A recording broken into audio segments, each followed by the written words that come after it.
Okay, welcome everybody. Those we have with us, those online, those that are joining later. This week's parsha or portion is called Tetzaveh. So we're going to begin in Exodus chapter 27, and it begins in verse 20. Um, and let me slide this to the side first so that I've got plenty of room. And so it starts with the name Tetzaveh, which means you shall command. And before we even really get into this one, the root of that word Tetzaveh is zavah, which is the same root as the word mitzvah, which is commands. So, this is again talking about you shall command. And the parasha begins with the first two verses going back to the menorah and the oil, and then the whole rest of the parasha focuses on the priestly garments. So before we go into that, I just sort of got led back to where the first occurrence of this command is. So Zavah, the very first occurrence that sets the precedent for this meaning, takes us, of course, back to Genesis. So I want to start there first because I think all of this is tied in together. So let's go to Genesis chapter 2.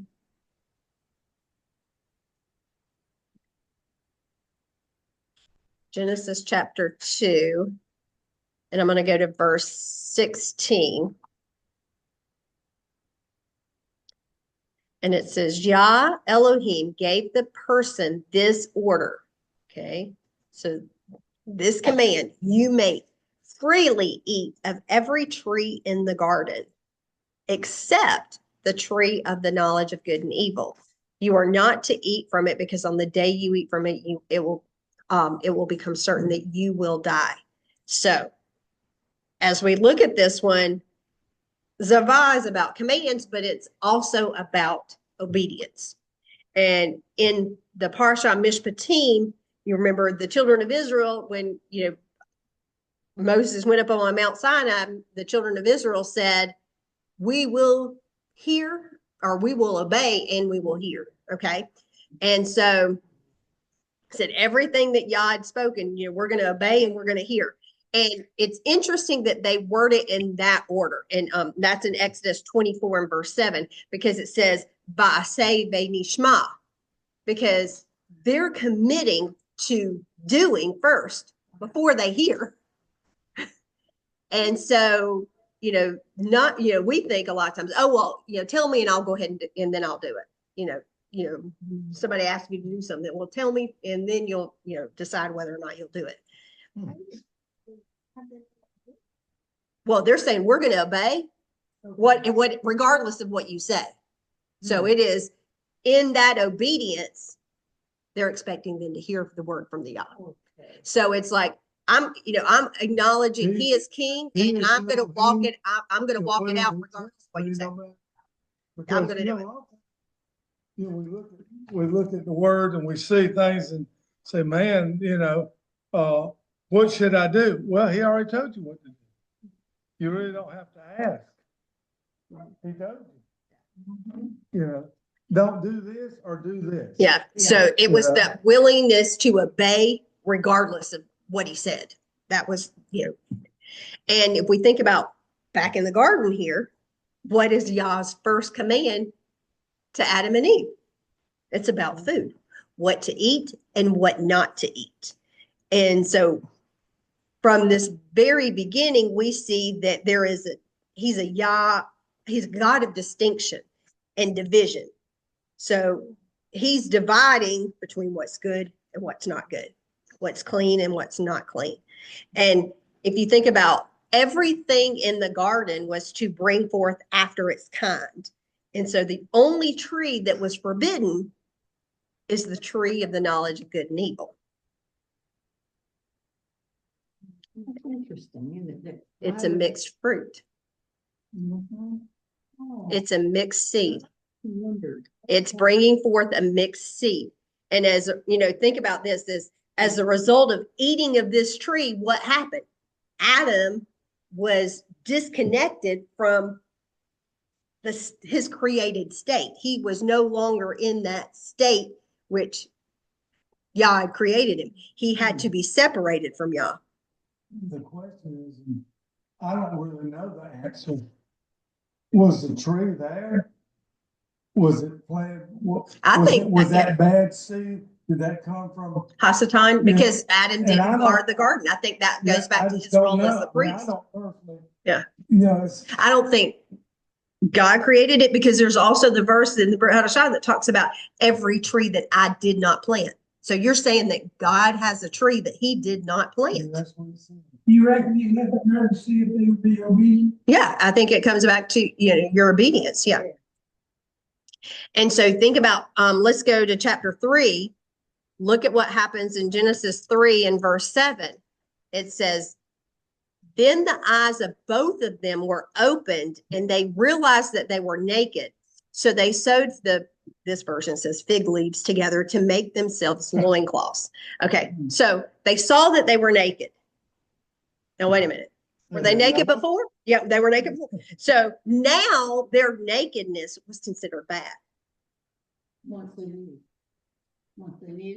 Because they ate of the knowledge of truth. But it was good before. It was fine. But now, because of their knowledge, which is a knowledge of good, which is divine revelation, which is, good, but they also had a knowledge of evil, which is what? Man's interpretation of that.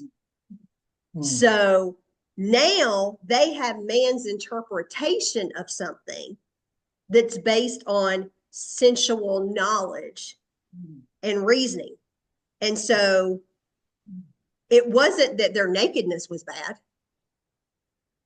but now they have a different knowledge of that.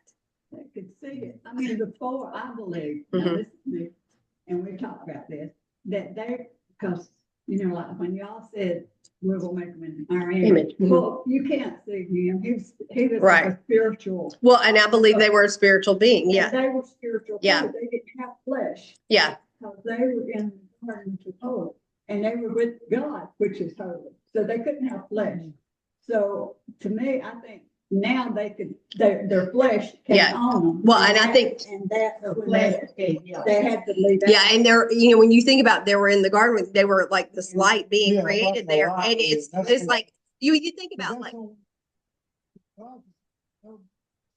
and you can see like like if you're looking through and there's a bright light shining, you can see the outline of something, but you don't see all of the distinct features of somebody. You know what I'm saying? Right. Where I used to exercise, they had a picture hanging right over where I exercised, and they had the light. Yeah. And then a hand down, and then two little lights, and that always. Can y'all hear what she's saying? Oh, I'm sorry. No. No. Okay. She was, no, you're fine. I just have to get, so it is, she was just talking about how where she used to go work out, that they had this picture up of this light and the hand that's reaching down too. And that was, and the two lights that were like beings. Yeah. And then when they sinned, the light went from them, because they could be with. They could be with Yah before that and walk in the garden. He walked with Yah. And he could do that in being saved. Yes. Once he became human, he had to be, the reason he had to be kicked out because no flesh sin could enter into that. Yeah. And he was just talking about how the flesh can't be right there in that sinful nature, can't be right there in Yah's presence. So now let's go back to the parsha, because I think that is the precedent that sets the understanding for this word zavah, which is now where he says he commands. Okay, because this is where he gave the first command, and the first instance sets that meaning for the rest of it. So in Exodus 27, and we're going to go to verse 20, and it says, I'll let you get there. Exodus 27, verse 20. You are to order the people of Israel, or commands of to bring pure oil of pounded olives for the light, and to keep the lamp burning continually. Aaron and his sons are to put it in the tent of meeting outside the curtain in front of the testimony and keep it burning from evening until morning before Yah. This is to be a permanent regulation throughout all the generations for the people of Israel. Okay, so if you look at this, and like I said, these two verses go back to dealing with the menorah, but then the next verse and on throughout the rest of the parashah is only talking about the priestly garments. Mm. So it seems like there's a disconnect. Why don't these two verses, why aren't they in the place where it talks about the menorah? Why are they here with this? Because it seems like they're unrelated to the rest of the parashah. But are they? Because I think it goes back to that first precedent of this meaning of Zavah, which, remember, Aaron and his sons were called to be the Kohanim, the priests, the children, and they were to be the priests to the children of Israel. And so they were to be what? A light for the rest of the nation of Israel. And it's not about the menorah, because you can have a menorah and not have light. I mean, it's just like, for us today, we can have a flashlight, but if you ain't got batteries, it doesn't do you any good. So you can have a menorah, but if you don't have the oil, then you're not necessarily being a light. Of all those menorahs I've collected. Yeah. Nothing in them. Nothing in them. Yep. So they must have the oil. Well, the oil is a picture of the word. And what does it say about this oil? That it must be pure. It can't be a mixed seed, which goes back to the garden. I mean, that's the whole. What did they do? They took of a mixed seed there. And so once having this oil, and if it's a pure oil, then they can light the lamps. They can kindle the lamp. And it says that this light, it's this perpetual covenant and a perpetual ordinance, and that this should never go out. Okay, so it's a ne'er to meet. It's never to go out. And then this just made me think of a couple of different verses in Psalms. And if you want to jot these down, Psalms 18 and verse 29 says, "For you, Yah, light my lamp. Yah, my Elohim, lights up my darkness." So he's the light. The word, he is the living word. He is that light that lights the lamp, and he lights up that way of the darkness. And then I also thought about this one in Psalms 27 in verse 1. Yah is my light and my salvation. So you think about what you're saying there. Yah is my light, Ha'or, and my Yeshuati, my salvation. Whom do I need to fear? They say that word command, Mhm. that's the first time, and, y'all don't need anyone to light the menorah. They could light it, and keep it going. Yeah. But he was teaching man something. We are to keep that all going. And Yeah. keep that light burning in us at all time, and that is a command from Yeah, him. she was just saying that that y'all could light that light and keep it going, but that if this is a command for man to realize that we need to light that light and we need to work at it and keep it going. So to keep that lamp of oil lit and that light burning. yeah, 27:1. Yeah. I think that's why the commandment was keep it burning, keep it lit. Yeah, and to think about, well, what does that have to do? Yeah, it has to be that pure oil, and don't go back to that mixed seed. And so if we think about here, Yah's, commanding them to make enough pure oil to keep it lit. It had to be lit and they continually between the evening and the morning. And so the priest had to tend it throughout the night. They had to make sure that it was still lit, because if there's a breeze coming up or whatever, it could blow that out. Yep, that we need to tend our. The least little breeze from the eagle. Yeah. Turn our head just a little bit and keep turning. Yeah, and she was just talking about too how we really need to tend our own and look at that. Burning, pure oil. Yeah. And so if we look at 2, sorry, I think somebody else. Okay. So if we're looking at Psalms 119 and 105, the light represents the word of Yah. And so in Psalms 119, 105, it says, your word is a lamp for my foot and a light for my path. And, if we think about in the book of Revelation, in Revelation 1, when he's talking, and the angel comes down and he says, write what you see on a scroll and send this to the Messianic communities or the 7 churches.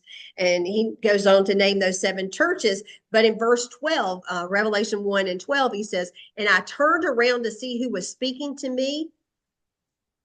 And when I turned, I saw 7 gold menorahs. And the person that was speaking was in the midst of the 7 gold menorahs. So Where was that? Revelation 1 and 12. And so, too, when we think about, well, who was that? That was Yeshua.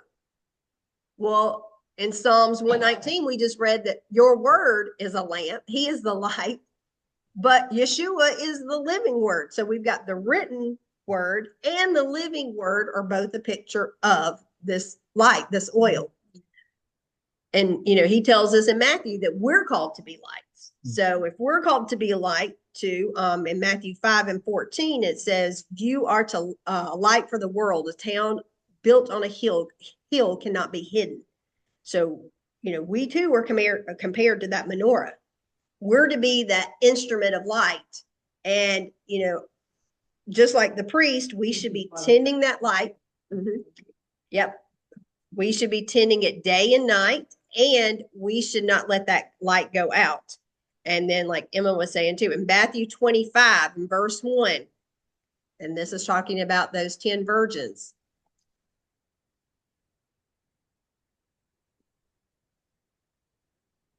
That in the kingdom of heaven at that time will be likened to 10 bridesmaids or virgins who took their lamps. So they had menorahs and they went out to greet the groom.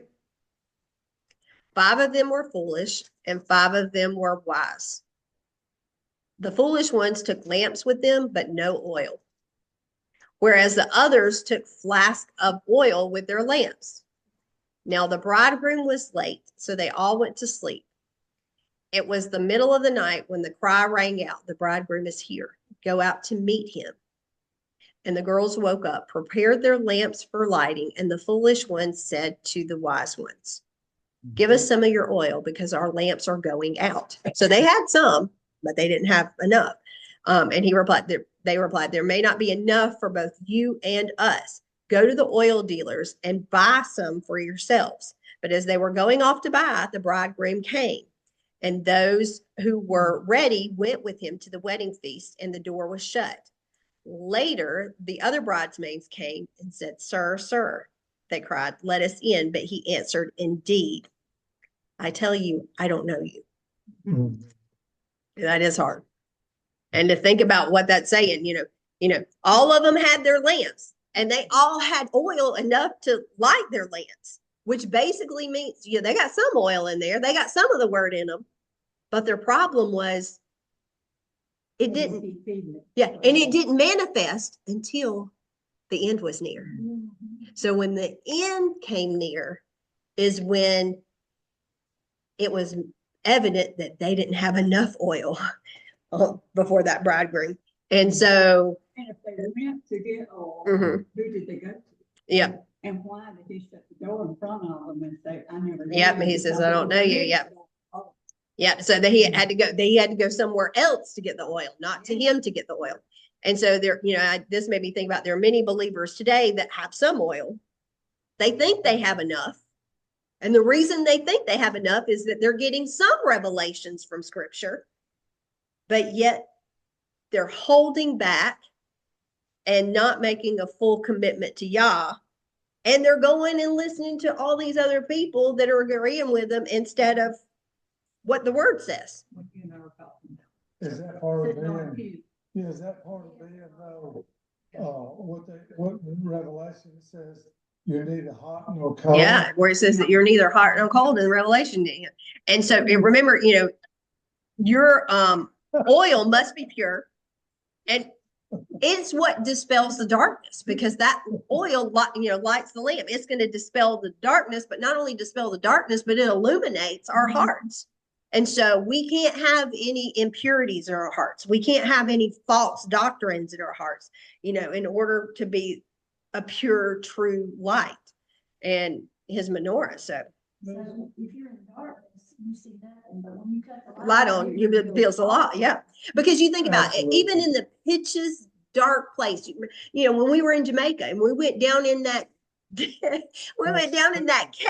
and it was so dark down in there. And then all of a sudden, we had the flashlights at first, and then they're like, okay, turn off all the lights, and everybody turned off the lights, and you didn't see anything.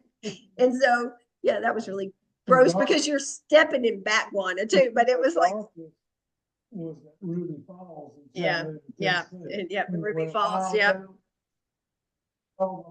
But just think about how when the guide actually turned on their light, and that one little light made it enough to where you could see people around you. You couldn't see everything, but you were able to distinguish people around you. And that's what, and so think about this. These bridesmaids, the foolish ones, had some. So they had enough to distinguish certain things in the word. But they didn't have enough to really reveal him. It's like that. We're in the light. The Mhm. word is all. Yep. We got to keep putting that all in us. Yeah. Yep. And Jack was just saying that, we're the lamps, we're the menorah, and we got to keep putting that oil in us and his light, his word in us so that we can shine bright. Look at Revelation chapter 1 and verse 22. And we brought this out before, but since we're talking about it here, I'll look at it. Revelation 1:20.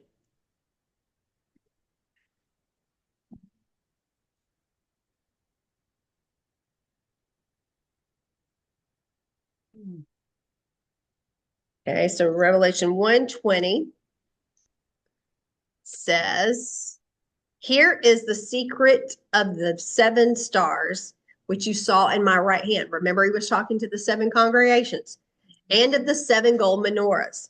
The stars are the angels of the 7 messianic communities, or the 7 congregations.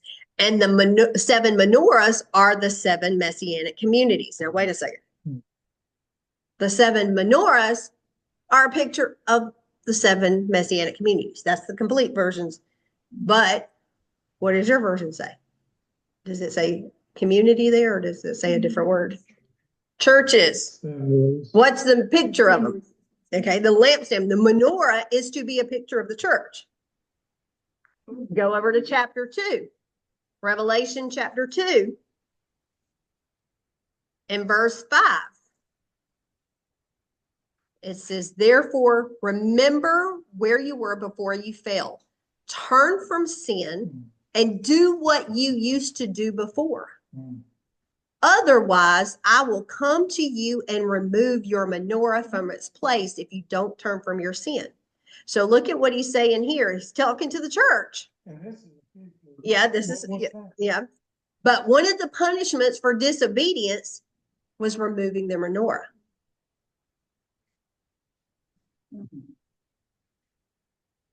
You remember Yeah, that's what I was going to say. Okay, we'll turn it around. When he came to church, our church, of course, he wasn't a believer, but listen, he's not afraid. He wasn't afraid and go in here. He was different. And he asked after the service was over, he asked the pastor, he said, "One thing I don't understand, Pastor." He said, "Well, what?" Because he was wanting to get him saved, according to what he said. He said, "I don't understand where your menorahs are." The people that are in the minority. He couldn't say anything. He said, "Well, we don't have menorahs in church." He said, "I thought you're supposed to." Yeah. They had crosses. Yeah.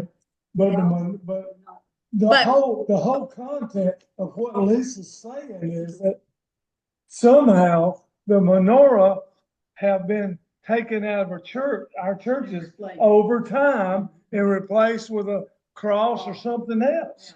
And it's supposed to be a menorah, so they've been taken out a long time. and they're not supposed to And be. even though the people are to be a picture of menorah, Right. but the people follow the leader. Yeah. And so if the leader has removed the menorah, are the people going to be an effective menorah themselves? No. All the disciples, after Yeshua was finished, Mhm. they still synagogue. Oh, yeah, They yeah. still- Yeah, because even, Exactly. yeah, it talks They about the still- believers after, she was talking about the Romans Talmudim and after they became all the believers, Romans, or they're- even after Messiah's death, they still went to the synagogue. Because if you go to Acts, it even says that you will hear preached in the synagogue every week. So they were still going to those. Yeah. You'll hear what preached every week? The word, the Torah, Moshe, Okay, and yeah. yeah. So and I think it was what, Acts Moshe. 15. I think it Yeah. was Acts 15, maybe 25. Let me see. Hmm. No, it wasn't 15:25, but it was, let me see. I don't know. I have to look it up. You want to look it up, Eddie? You look it up. No, I'm So- gonna- Okay, but okay, so let's go to the next part of the parsha. And the next part of the parsha goes into details about the priestly garments. And so when you look at this online, and you're going to see the picture there, because I put, one, and this made me think about this, is Yah concerned about our clothing? Is he concerned about how we look? Because in our world, we're taught, you come to him any way you want to, no matter what you know. Well, he wants to help us. That's what you have. Is he a fashionista? Is he concerned about clothing? So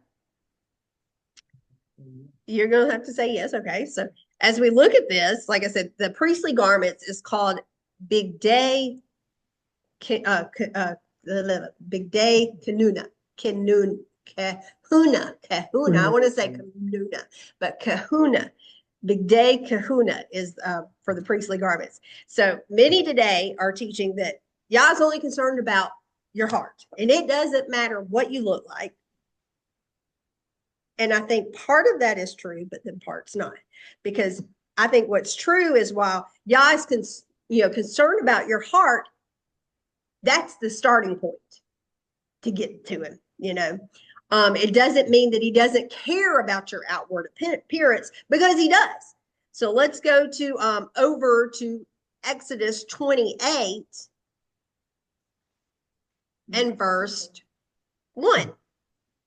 28 verse 1. It says, "You are to summon Aaron and his sons to come from among the people of Israel to you, so that they can serve me as Kohanim. Aaron and his sons, Nadab, Abihu, Eleazar, and Ithamar. You are to make for your brother Aaron garments set apart for serving God, expressing dignity and splendor." And I think some of the versions say, for beauty and glory there. And so you think about what is he saying here? That these garments are going to be for beauty and glory, or one way that Yah's getting glory is through these clothes. So that implies that you can wear things that don't glorify him or profane him. Didn't you say, when you, was it in your short, about them going up the steps? Not to go up so that people would. Oh yeah, there's no steps. Those steps, there's to be no steps to the ramp, because they didn't want to display their nakedness. Yeah. Mm-hmm. Short skirt. Yeah. Well, that's talking about the priest. They're talking about going to offer. Yeah. Just came through Clemson. Yeah. Yeah. I seen a girl with a Yeah. white go-go boots and a short mini skirt. So I mean, short. now I don't want to spend a lot of time on this, and I don't want to, not necessarily disrespect anybody, but I want to show you something to point out a difference. Okay. So these special priestly garments create, I believe, like a scope and an honor, respect for their job. There's a separation between what is kadosh, or set apart or holy, and what is common and everyday. And these priests, these garments would cause the priest to respect their position and to take it seriously. And just think about this. In most religions, you can recognize their leader. Talking about religions, you can recognize their leaders as the ways they're dressed because they dress in a special way. You know, when you visit Jerusalem, you can see a difference walking down the streets in the old city between a Catholic priest, a Greek Orthodox priest, a Jewish rabbi, and a Muslim cleric. So you can look and see all of that going on. And you can immediately tell the difference because of their dress and who each one is by those garments. So I am going to, for those online, I'm going to share this picture. Just a second. Give me a second. And then I'll turn it around so everybody else here can see these two. So let me go share We're talking about that while my you're screen. I grew up in the 60s. You know, Vietnam, my brother was in service, you know. But when I came at 39 to know the Lord, Sorry, this it's was not in my wanting to living share room. that I never right went to church. screen. My parents did. Up here we go. I was in my living room and I slammed to my knees. Okay, so I just wanted to share. And Can you see Debbie? The pictures? No. Yep. Yeah, I can see now. Okay, now you can see. So if you look at these pictures, these three pictures, can you tell which one's Jewish? Can you tell which one's Catholic or Christian? Can you tell which one's Greek Orthodox? So you can look at those and definitely see a difference. Okay, and I'll turn it around in just a second and show you guys. But here's another one. Okay. However, in American and Protestant churches, this isn't the case. Like I said, this is not meant to offend anybody, but when you see the pictures, these are just pictures I pulled offline. Right. And you tell the difference if you saw them that they were the preacher. Everything in Israel. I knew who he was. But only if you knew who they were. Exactly. Okay. So just a second. I'm going to stop sharing just a second, and I'm going to share with those here. Yeah. It's crazy how the So, last 10 years, Just COVID and all this stuff, I mean, it's just crazy. so just to look at that, and like I said, you know, it wasn't to be disrespectful, but it was just to point out the difference in American Protestant churches. You can't tell who is the pastor if you don't know who they are. If you walked into that church and never had been there and didn't have a pastor's picture out on the billboard or anything like that, if you were walking through and they came up to you, you wouldn't even probably know who they were. What I can't get So- is the churches say, you know, they believe in God, they're doing this and that, and I'm not saying they don't. Mhm. But didn't God say, the ground where you at, take your shoes off, this is holy ground. If it's holy ground, why are they acting like they're doing, dressing like they're Yeah. doing in the churches and not? They're not She's keeping just it talking about holy. their, you know, thinking about it, you know, how people Holy are ground treating is- places like they're holy ground. So One time, I got upset with Johnny because he wouldn't go somewhere without a suit and tie. Yeah. And I So- said, why do you want to do that? You know, he said, because I have a position to Mhm. hold. And I never liked that. So as we think about this, when we see these priestly garments, this high priest, the Kohen Gadol, we would actually be able to recognize immediately who the high priest was, because there's going to be a difference in their position. And the garments that they wore denoted something that was bigger, and thus he should be treating that role with respect. Well, when it says they should, to make set apart garments, Yeah. that's a big deal. It means Yeah. something. They're set apart. They're especially for God's priests. Yeah. And And so And you know, the Think- robes too, each time somebody was anointing, the robes would be soaked Yeah. with that oil. So- the oil, it was handed down to make wicks. okay, well, let's just look first of all. So here is, think about this. This is where first the idea within Judaism about the concept of wearing Shabbat clothes came from. It's because of that. They're respecting that Shabbat being a set apart day. So we're not going to make it like every other day. Now, that doesn't mean that we have to buy expensive clothes to be a part of a congregation. No. I'm not saying that. I'm just saying that the Cohen would have a definite look that would show respect and honor for his office, and that their garments represented their status or position. So, and think about too, I asked the question, is Yah concerned about what we wear and what we don't wear? Well, Yah commands us there are certain things we wear and don't wear. So let's look at a few of those verses. Then yes, he won't. I mean, we're representing. Yeah, so look at Leviticus 19:19. In Leviticus 19:19, this is just one place that he addresses what we wear or don't wear, okay?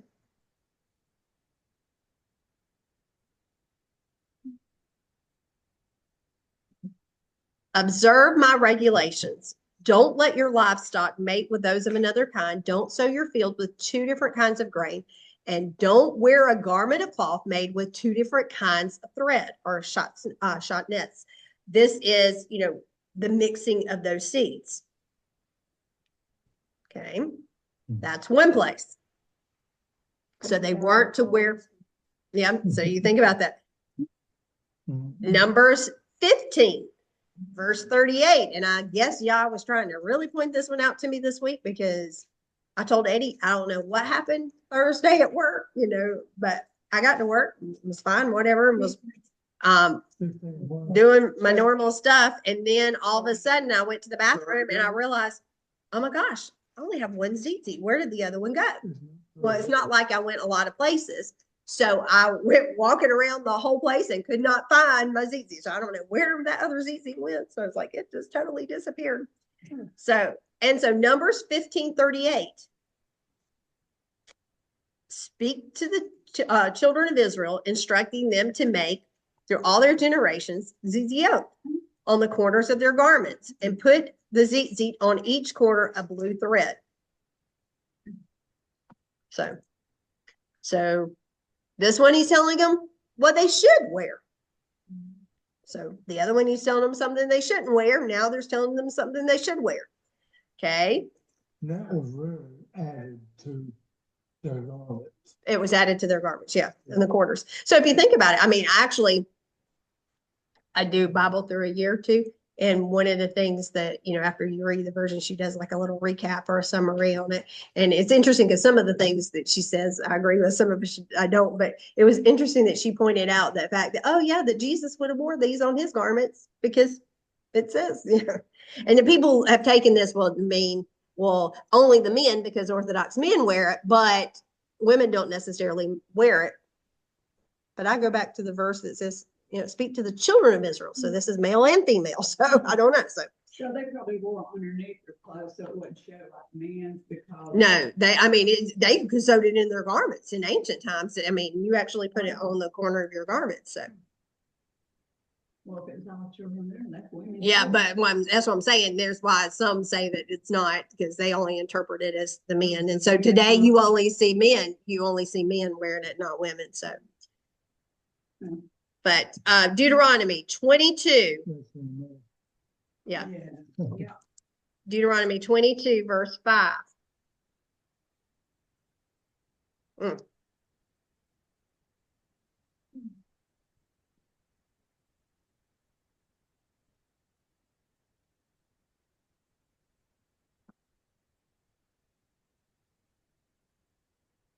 Let that one think about it. I was letting everybody look at that one first before I said something. Yeah. A woman is not to wear men's clothing, and a man is not to put on women's clothing. For whoever does these things is detestable to Yah your Elohim. And what is that? What? Abomination. Yeah. Yes, that is a strong word. There's a difference though with women wearing pants and shirts and different than looking like a man.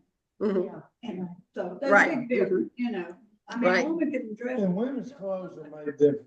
Yeah. Right. And you can wear, I wear over. Well, who was the guy that was in the? Yeah, who was the guy that was in the State Department? Yeah. Who was the guy that was in the State Department that dressed like a woman and wore the dress and everything up there? Yeah, I can't remember. So, I don't know. I'm trying to get that picture. but it looks definitely. Yeah. That's Okay. already. And let's look at one other place, and then we're going to go to the Brit Hadash on this one. 1 Peter 3.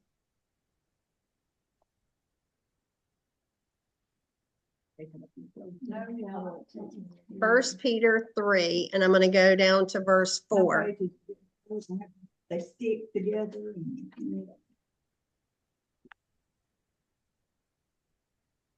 And, 3 and verse 4. I'm having to find it. This is the new Bible found it. And And it's got. sometimes the pages are so small, it's hard to. Yeah. That's the way it is in this Bible. Okay. And I'm going to read it in 2 different versions here.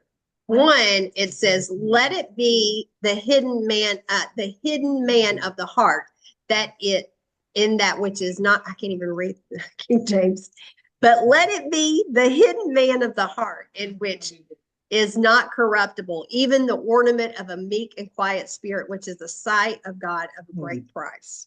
In this other version, it says, "Rather, let it be the inner character of your heart, with the imperishable quality of a gentle and quiet spirit in God's sight, that is of great value."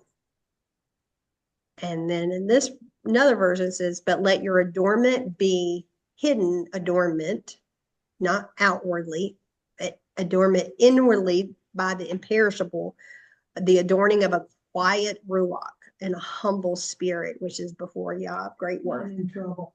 So It's beautiful. what we wear is important to Yah, and the garments are intended to reflect Yah's holiness to his people. And so far we've encountered some very important people, but yet really think about in the Word, is there a lot said about what Abraham wore, or Isaac, or the patriarchs? We don't really, or Sarah. We don't see a lot talked about what they wore. But Moshe's not even talked about wearing anything special. We are talked about he covered his face. Even sure. Yeah. Yeah. The tzitzit. And so, and you think about it, all of these, patriarchs were, shepherds. And they wore very simple clothing. And so the importance with these men is not necessarily on their clothing, but it was on the message, and what message were they bringing. But we do see that there were some people that their garments were mentioned. And so a couple of us think about Joseph. In Genesis 37 and verse 3, it says, Israel loved Joseph more than all of his children because he was the son of his old age. So he made him that long sleeve robe, that multicolored tunic. Okay. So Joseph is seen with this robe, and, Genesis 37, verse 3. And we see, so Yaakov is giving him this robe, this multicolored robe, as a garment really of authority. He's raising, Joseph up. And of course, when he's betrayed by his brothers, what did they do? They took the robe, tore it, covered it blood, and then we see him in Genesis 41, and 41, that Joseph gets another garment. There's this garment that comes to play with Joseph here with Pharaoh. In verse 41, it says, "And Pharaoh said to Joseph, 'Here I place you in charge of the whole land of Egypt.' And so Pharaoh took his signet ring off of his hand and put it on Joseph's hand. He had him clothed in fine linen and with a gold chain around his neck, and he had him ride in his second best chariot. And they cried before him, 'Bow down.' And thus he was placed in charge of the whole land of Egypt." So we see Joseph has another garment that's identifying him now as this pagan ruler. And if you think about us being a picture of the house of Joseph, think about this metaphor here, because Yeshua says, that he came for the lost sheep of the house of Israel, and the house of Joseph is the house of Israel that went astray, and that what's identifying us most of the time is this pagan outward garment. So we also see a garment mentioned in the book of Esther. Mm. Esther. Yeah. Remember, Yeah. with Haman, in Esther 6 through verse 10, it says, so Haman came in and the king said to him, what should be done for a man that the king wants to honor? And Haman thought to himself, whom would the king want to honor more than me? So Haman answered the king, for the man who the king wants to honor have royal robes brought to the which the king himself wears, and the horse the king himself rides with a royal crown on his head. And the robes and the horse should be handed over to one of the king's most respected officials, and they shall put the robes on the man of the king wants to honor and lead him on horseback through the streets of the city, proclaiming ahead of him, this is what's done for the man that the king wants to honor. And the king said to Haman, hurry, take the robes and the horse, as you said, and do this for Mordecai, the Jew, who sits at the king's gate, and don't leave out anything you mentioned.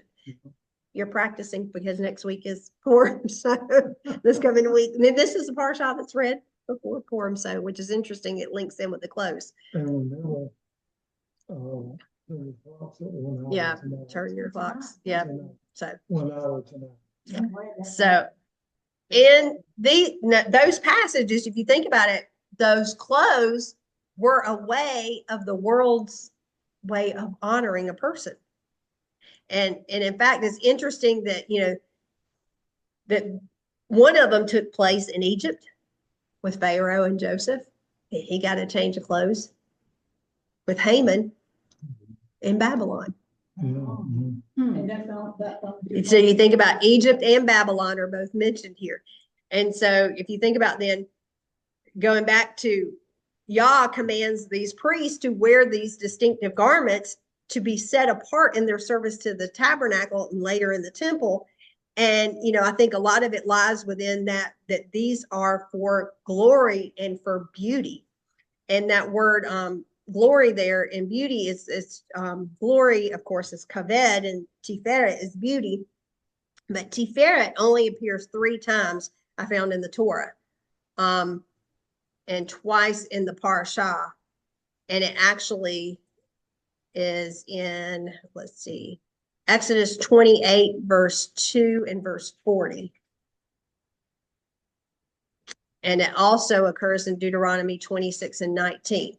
And so, it was interesting that it only occurred those 3 times. And I think the emphasis is not on the glory and the splendor for the people, but it was for the glory and the splendor for the priest to really set himself apart, to realize that the function, the role that he's doing has to glorify Yah. It's not to glorify him, but this is to set him apart, to realize that I'm having to do something that glorify Yah, and it's back with that office.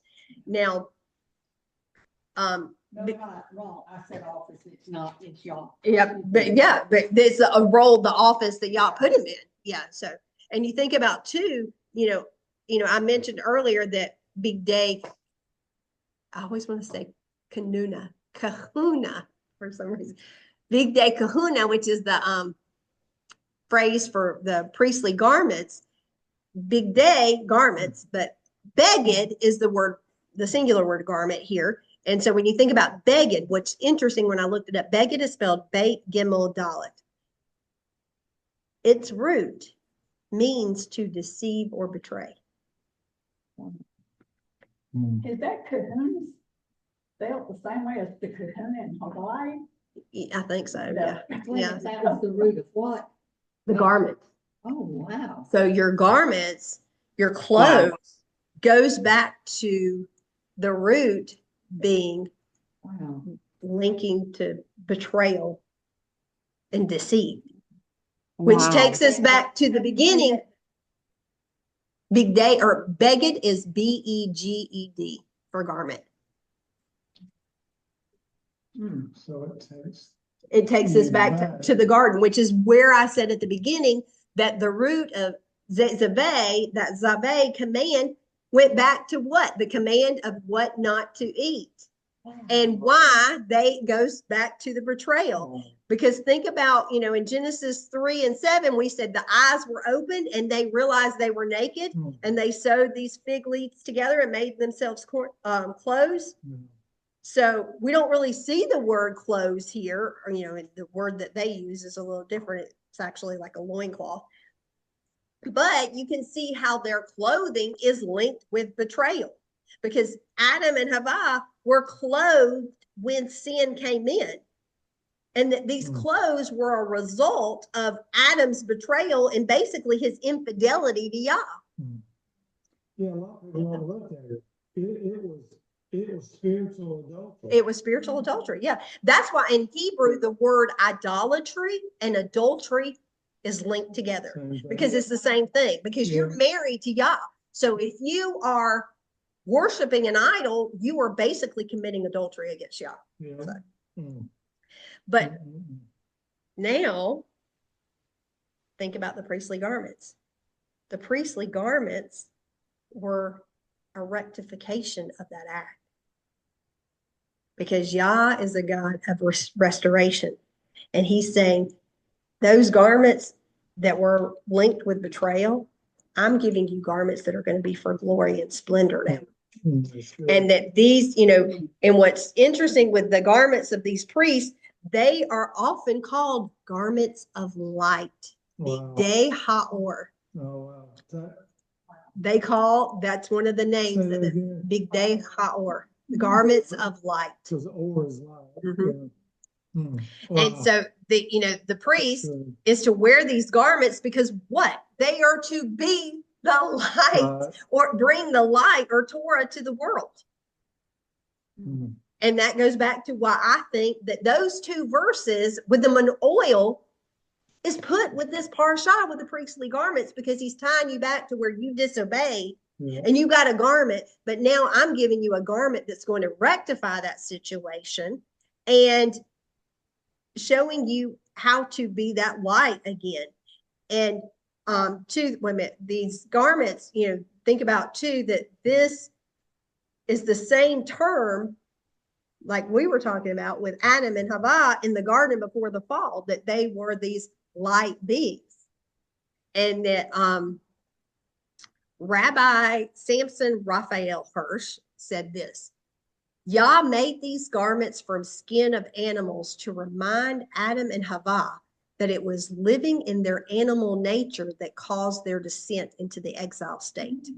Because they chose to eat of the tree, they were being that carnal mind. Oh, it looks like food, but Yah says it wasn't food, but it looks like food to me, And so they're making that choice, and then now they're getting this knowledge that, is a mixed seed. They're getting that, sensual knowledge. And he says, these garments declared that man had exchanged the glory of Elohim for the glory of animals. These skins also reminded Adam and Havah that they, created as the image of Elohim, were to have dominion over the animals and not to live like them. And so, really, that's why I say I think it's about the restoration, that these garments are about the restoration of. Was the king or something? He that he put him in, made him like an animal for 7 years, was it, for 8 years? Yeah. Because he failed, and God told him. Yeah, I don't remember which one it was. He's talking about the king of Babylon? Nebuchadnezzar. Yeah, Nebuchadnezzar. Nebuchadnezzar. And he made him like an animal. And Yeah. And so, but basically, he's saying that we're all doing that. We have gotten to the point where we're living in this, we've got the knowledge of good and evil. We've chosen this carnal knowledge, and we've actually manipulated the word. We've, interpreted exactly how we wanted to see it by the whatever, our senses. When I say sensual, I'm thinking senses, we're interpreting in that way. The priests, they represent the light of Yahweh. Mm-hmm. Everything they did represented Yahweh. the people out there could see who they represented, you know. Yeah. That they were not. She's just saying that the But priest in the represented church- the light of Yeah, Yah, I know- and I that know the this people that woman- were all around could see, you know, that these priests represented the, She'd never been. the light of Yah. You know, Lord or anything, and she got, you know, came to believe in Jesus. She started to this church, her and her husband both, but they put all their emphasis on the pastor. I mean, it was, you know, and basically, Yeah. I know they were trying to do good and do that. The garments.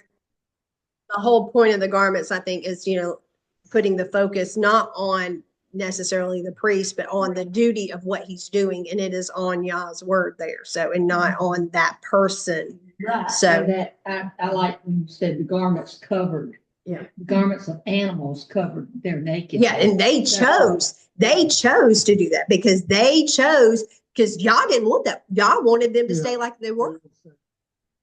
And he wanted them to stay like that, but because of that, they chose to eat of that tree and disobey him. And so they interpreted themselves now as being naked because they could see with their senses things of this animal nature. So, Well, that's Okay. what I was okay. saying Let me go. about, you know, when you talk about pastors or when you talk about teachers, see, Yah, they're supposed to be holy.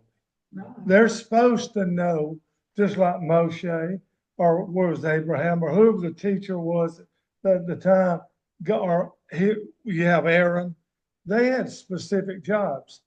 We're supposed to, if you go to a Sunday church or go to here, the person teaching, man, whoever it is, supposed to be holy enough that you trust them to give. You're not supposed to look on them, have them some as a, but if everything is even, it's supposed to be right. They're supposed to be trusted. They're supposed to be full of the Ruach HaKodesh. They're supposed to be, holy, their words, because they know what Yah says. But what has happened, power and money has overtaken too many, churches, too many pastors, too many teachers, because it's been so available. And if you let anything idle come in your heart, it can be money, it can be power, it can be a man, it can be a woman, it can be, because y'all know how that is in churches. I mean, I've got friends. I had a friend, he had a wife. He wasn't in his 20s, wife and 3 kids. Well, he ran off with a piano player. And he was a pastor of a big church in Charleston. And he was a buddy of mine when I was real young. But that's why I don't care who you are, man or woman. You are subject to, just like Adam and Eve, walk with God, walk with him. But and they disobeyed God to his face and lost their light being. And so that's why it's so incumbent upon us all to every day, boy, to stay in the word, to love Yah, because there's not much, room between good and evil. Let me tell you something. You can be, you can be just right here, and you can be right here before you know it, and do something. And I've heard people say, I don't know why I did that.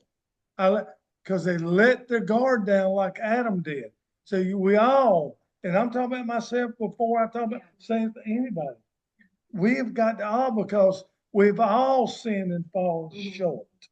So we have to know who we are. And when we do sin, we have an advocate. And that's why we cry, Abba, Father, and he's there to hear us and forgive us. Amen?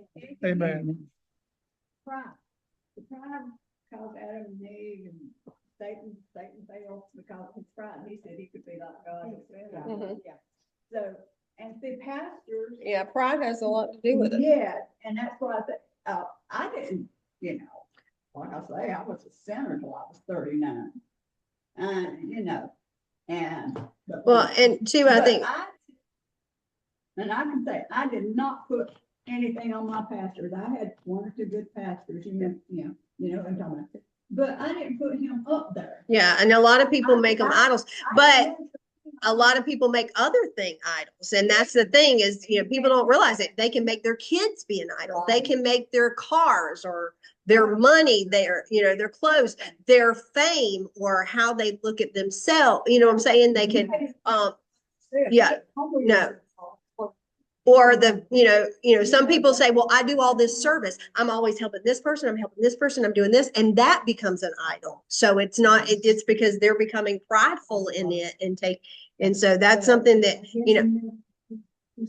flesh, exactly, and she just said that's, why Yah says to crucify our flesh daily, because we need to be more humble. And I mean, and the hard part, I mean, I'll be honest and I'll, or I repent and ask for forgiveness for this, because this is something too that, especially coming up for Pesach, really just been praying and, doing a lot of introspection and, trying to clean out the leaven is, okay, y'all, what is in me? And, being a teacher, a lot of times that, you're teaching like little kids and you're teaching them what's right and what's wrong. And then, you're not doing it right or whatever. And, realizing that I have that in my life that I have to get rid of, to where I'm not right. I'm not right on everything and that I'm wrong and I have to. Yes. Yes. And that. So. On a side note, for those who don't know, I'm also just to show you how much my husband is just so nice, that I'm taking this class on cognitive neuroscience. Yes, I am. And so I had to write a reflection last week and to share what it is. And so I had to write a reflection on my own brain. And so I wrote it and it has to be between 500-600 words, whatever. And so I was like, Eddie, I need you to go through this with me because I need to make sure it sounds okay, whatever. I read the first line, the very first line, and he bust out laughing. So I waited on him to catch himself, as you can see him now. So I waited on him to compose himself, and I read it again and then started reading. And he got to the first line and he starts dying laughing again. It took me 4 times to even get to where I could read it because he's dying laughing at me. And he's like, well, it shouldn't have taken you that long to write it because you don't have a lot to think about with your brain. So I don't have to worry about sometimes being humble because I got somebody to help humble me here. So it won't take a long time. Okay. Neuroscience. So Me and her talked about that the other day. So let's get the study of your brain and how you learn and retain and recall information. So so let's keep going. When we look at these garments, we see there are 4 garments that all priests wear, the ordinary priest would wear. And these are the linen tunic, the sash, the turban, and the trousers. Okay. So they had 4 garments that they wore all the time. So you're going to see them in the white, whatever. The high priest, the Kohen Gadol, would have 4 extra garments that he would wear. Wow.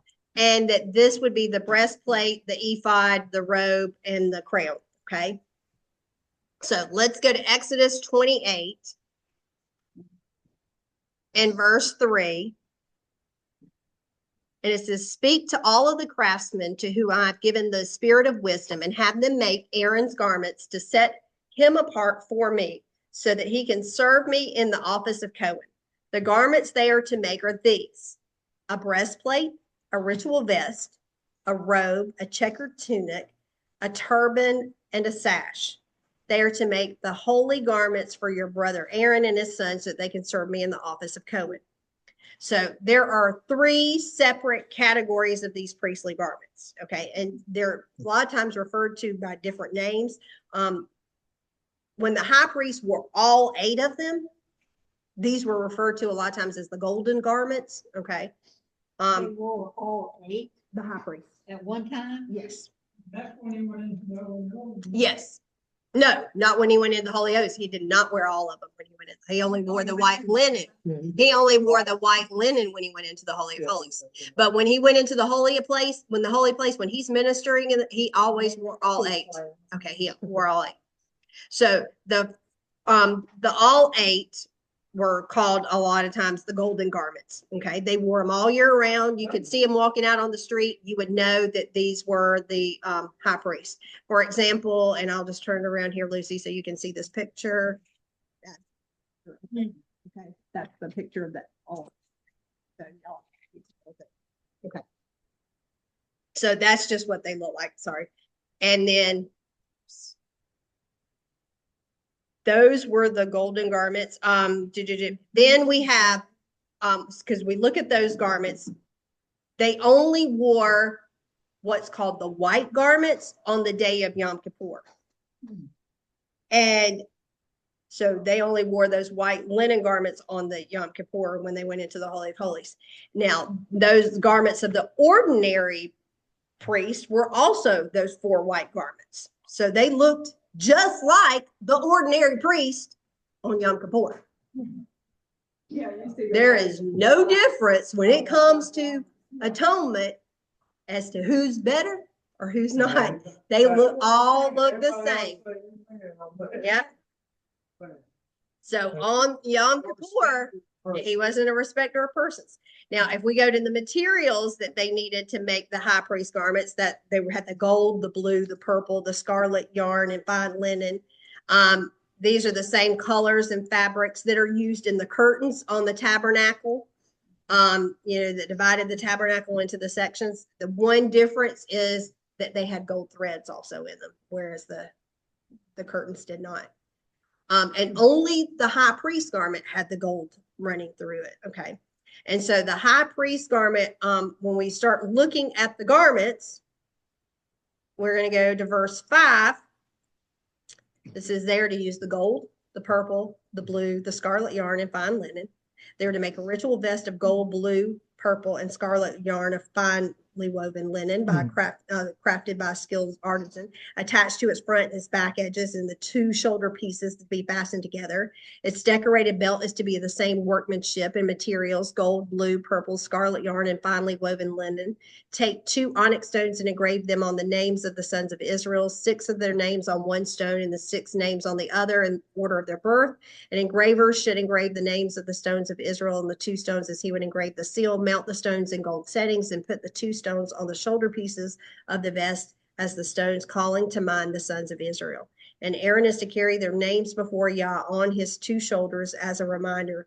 And then make gold squares, 2 chains of pure gold twisted like cords attached to the cord like chains to the squares. So the first garment he starts with is this ritual vest, or this ephod, which was made from all 5 materials. And it's basically like this short apron thing that is attached in the back, and it has the gold chains that attach at the front. So I will share this picture, and I'm going to turn it around so that way you can see. So this part right here, so you can see the purplish part, that's the color, and how it's attached with the gold. Okay, so I'll share. They have the bells. Wait a minute, that's on the blue. That's on the blue. But remember the bells, they didn't wear, that's what we talked about last week, that they didn't wear that into the Holy of Holies. I thought that's where the head is. Nope, that's something we've been mistaught, because on the Holy of Holies is.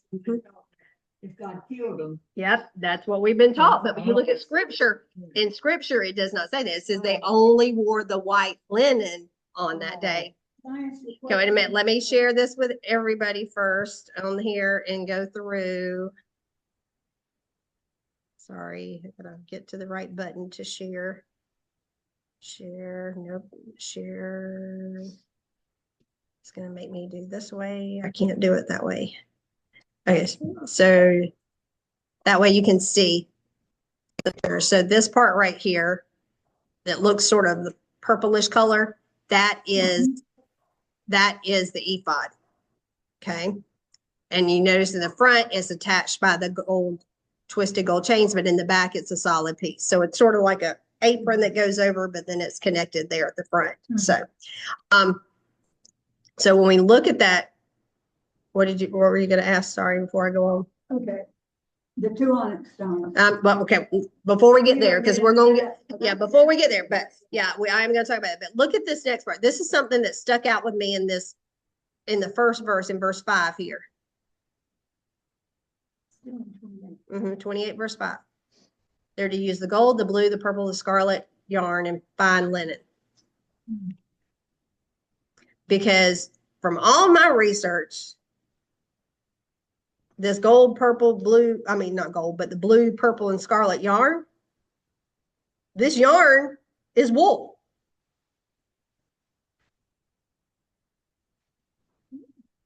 So why is this important? Because look at what else, huh? You got the wool and the fine linen. Remember back in Leviticus 19:19, it says you don't mix those two. And the high priest is wearing both wool and linen together. Well, and he says that, but in the other verse, in 19:19, it doesn't say weave. It says you don't wear a garment that's got both of those. So you don't wear garments that have wool and linen. And so are the priests breaking Torah? But Yah commands them to wear these garments. And I think it comes back to what is this purpose for these garments? It comes back to about the beginning, the clothes are making the man here. And it's the reason that Yah prohibited the children of Israel from mixing wool and linen had more to do with the priesthood and the tabernacle system than other things. That the priestly garments and the tabernacle weavings themselves were made of wool and linen. And then the undergarments of the high priest were made of linen, and his vest, he made of wool, but he's wearing both of them together. And that Yah's wanting to set his priest apart and have them look different than everybody else. And by giving them the command in Leviticus 19:19, he was forbidding them, the children of Israel, to dress like the priest. That, I'm setting them apart. I'm giving them this holy garment that's representative of my tabernacle that has these items in it. So they were the only ones that could. They were the only ones that could wear it. And they were the only ones that could dress like that. On that, the weaving. Did God have them to set aside certain people to be weavers? Well, before that, earlier. You can't use weaving material outside that you've weaved on it, or they'd be unholy. Well, it says earlier, he says those, he gave those certain ones wisdom. So all this, use their weaving machines. I don't know. I don't know about where they did it, because it doesn't say. It has to be holy. They couldn't have used it on regular. When they built the temple, that there was a place that was set up there for them to make those garments. But in the Mishkan itself, I don't think that they did. Verse 3, it talks about it. It says, the ones that are going to be able to, they're wise-hearted and filled with the ruach. Yeah, they're going to So be shown how to do a lot of people don't understand. I've heard some people say, well, they didn't have the Holy Spirit to Pentecost. No. Yeah, they were filled with the ruach. They had the were ruach. filled They with had the Spirit. ruach up and there. It just says right here, the ruach. Even when they was building the ark on the tent of the temple, God put the ruach in them so they could build things that nobody. Yeah, he gave them else could knowledge do. of how to make it and how to do it. That's the ruach. That's the Holy Spirit. Now it's a different time, the time where they were showing them Pentecost because of all what was happening. That's just And he was just saying that back in verse 3 that he was saying that spirit was given to certain people to make those things. So, but I don't think that technically during the wilderness that they were, with the Mishkan there, that they were a certain place there, because they didn't go into the, they didn't go into the courtyard to do that. They did it outside But when Solomon built the temple, he made Right. places on the Temple Mount, other buildings. Because when you look at the Solomon's temple, because people are like, oh, it's much bigger. The temple structure itself was the same, but the courtyards, and there were other things. There were stables. There was what do you call I just lost it. Yeah, he made a lot. The gate, not the gate, the Antonia Fortress. Oh, The yeah. Antonia Fortress is there too. Yeah, and all there. You had the priestly chambers where they stayed, so there was a lot that was there on the Temple Mount in addition to just that temple. So Now it's Muslims, it's in the quarter Muslim quarter. They use the set up and break it. So let's go to the two stones. The two onyx stones that were on the shoulders were engraved with the names of the 12 tribes on them. And it says that the high priest would bear the burden of the children of Israel on their shoulders. So, think about this. These high priests, it's a reminder of their duty and a respect for their job that I'm going in and I'm bearing the burden of the tribes on my shoulders. That's part of their responsibility. So What was there? the stones that had the 12 names, had the names. That's what I was going to ask you. All right, God sits down, how to do the stones. On each shoulder, 12 tribes. 6 on one, 6 on the other. And it says in order by birth order. Was it on the right or the left? Because he has the thing. Well, you read right to left. So he's the first 6. The first one would be on the right shoulder of the. Yes, the first 6 and then the other 6. Yeah. I was wondering about that. I've always wondered about that. I'm going, because the stones are set. Okay. At a certain level. Okay, so let's go to the next part where you get to the breastplate or the Hoshin in chapter 28, verse 13. Make gold squares in the 2 chains of pure gold, twisted like cords. Attach the cords to the chains to the squares and make a breastplate for judging. Have it crafted by a skilled artisan. Make it like the work of a ritual vest. Make it of gold, blue, purple, and scarlet yarn and finely woven linen. When folded double, it is to be square, a handspan by a handspan. Put it in the settings. 4 rows of stones. The first row is to be a carnelian, a topaz, and emerald. The second row, a green feldspar, a sapphire, and a diamond. And the third row, an orange zircon, I guess is how you say that, an agate and an amethyst. And the fourth row, a beryl, an onyx, and a jasper. And they're to be mounted in their gold settings, and the stones will correspond to the names of the 12 sons of Israel. They are to be engraved with their names as a seal would be engraved to represent the 12 tribes. So this breastplate is just this little thing that's across the front that's holding these stones. This is called a Hoshin. And so the ephod, which is that whole apron thing, and the Hoshin are sort of attached together to work as one unit. And it was called the Hoshin Mishpat, the breastplate of judging. And so this was a place, for judgments and decisions. Now, the stones were engraved with the children of Israel's names on them. So each stone had represent one of the 12 tribes. And so there were 4 rows of stones, which again is a picture of the 4 ends of the earth, which what happens, Israel in Deuteronomy 28, verse 64, it says Israel was going to be scattered to the 4 corners of the earth. And so there were 4 rows there too. And that on the back of it, there was a fold in that made it like a little pocket in the ephod. It was folded square. And so it made it like a little pocket, and that's where the Urim and the Thummim would have been placed. Back to the stone? No, not on the stone, not on the Hoshin itself, but on the ephod, on that garment that was made like little pocket. And so you actually had, according to, oral history, because these stones would be sitting right here, and on the back would be that pocket that had that stone in it. And that you would have, according to oral history, and according to Yehuda, the name of Yah was written on a piece of paper and placed inside this breastplate, which gave illumination to these stones. That would, and so when you look at Urim means light, and Thummim means perfection. And so within this garment, you have light and perfection, and it's going to display his truth. And it's believed that, what would happen, this is believed, but don't know, that the Urim and the Thummim would light up, like when they went in to ask a question of Yah, should we go to battle or should we not? That, here they are, and, he's in the Holy of Holies. These stones are certain, a light would shine through because the Urim and the light's behind it. So it would shine through, illuminating one of the letters that would be projected upon the curtain in front of it. So it would be right here, like. Yeah, it's right here. Yeah. So you have the right here. It's right here. Okay.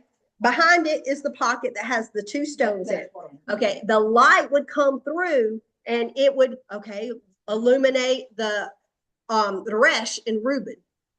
And you would see the resh projected on the wall. So it's like all of a sudden these lights or letters are projected on the wall that would come up. Wow. And so it would reveal the answer, should they go to war or should they not? So, and when you look at the word ephod is spelled Aleph, Pei, Vav, Dalet.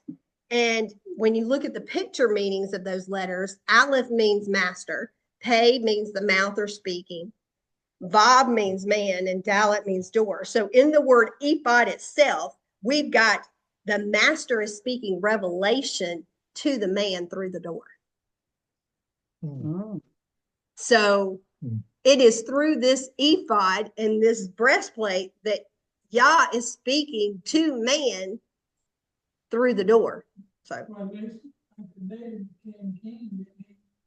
yep, he got the ephod. Yep, and I think I put that. Yeah, I do have that verse in here. And Yeshua's the door. Yep.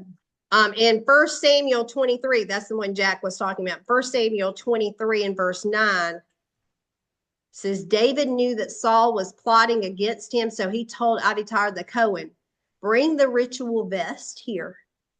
And then David said, Yah Elohim of Israel, your servant has certainly heard that Saul intends to come to Keilah and destroy the city just to get me. Will the men of Keilah turn me over to him? So he's asking a question, are they going to turn me over to him? Will Shaul come down as your servant has heard? And Yah Elohim of Israel, please tell your servant. That's what David's praying. He's asking Yah these questions. And Yah said he will come down. So somehow or another, it says, then David asked, will the men of Keilah hand me over to, and me and my men over to Saul? And Yah says, they will hand you over. Who was in with the light where they would. Whether David did it himself or not is a question. Some say that David, tells the Abiathar to come, bring it, and that Abiathar is going in and doing that himself, and that he's getting the answer and, bringing the answer back to David. So. One of the questions is, David, that we know, was who's supposed to go on in the Holy Holies? The high priest, correct? And if you did, what happened? Got struck dead. David did. Yep, I think in there, take the bread. Well, and David went in the Holy because Holies. that's a whole nother. I know, but I'm just saying, Yeah, David but that sure did. takes your brain. But David did. You wondered, he wasn't killed. But we can do that today. Yeah, we can go for ones that have clean hands and a pure heart. Yeah. I disagree that. About what? I don't think we can go into Holy Holies. You're talking, well, we don't have a mystery. No, but I don't think that we can. But that I think he goes in for us. I think we can go into the holy place, which the holy place is the word, the light, and that. But that's still what it says. Yeah. Who can go up to the mountain of God? It's talking about going into the temple, going up to pray. You gotta have clean hands and a pure heart. Yeah. Okay. Look at Exodus 28:22. On the breastplate, make 2 pure gold chains twisted like cords. Also for the breastplate, make 2 gold rings and put the gold rings on the 2 ends of the breastplate. Remember the twisted gold chains and the 2 rings at the end of the breastplate. So in verse 24, we see that there are 2 woven chains of gold and 2 rings that are holding up this breastplate. So, it's got a gold ring attached to it that's attaching to these chains. Mhm. And what we miss, we think, oh, well, this is just literally just a description about this picture. But the Hebrew word for woven is the word avot, avotot. Okay, it's the plural. Okay, avot is the word. And so when we look at that, it not only means cord, but it is interwoven foliage. Well, what's foliage? A tree. Yeah, a tree. So it's in reference to trees. And avot is the word for fathers. Avot, plural, fathers. So there are two fathers or two trees that have these two rings for tabaot, which are signet rings. Well, what is the ring or a wedding band? Think about that's a sign that you are theirs. Shabbat is like your wedding ring. So there are two fathers that have these two rings that are there and that are holding up this Hoshen. And the stones on the Hoshen represent all of the tribes of Israel.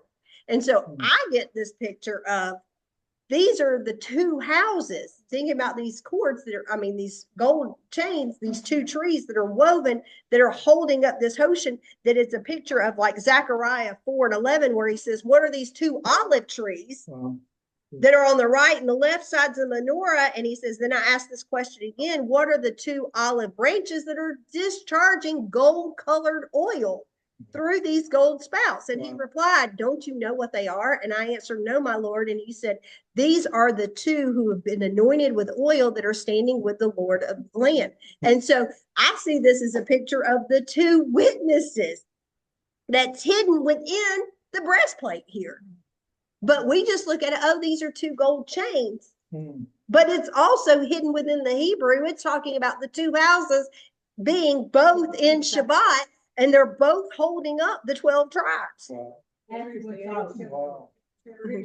Of what painting I just gave them. Wow. And it's two trees going over in a Menorah. oil laying down, Come up.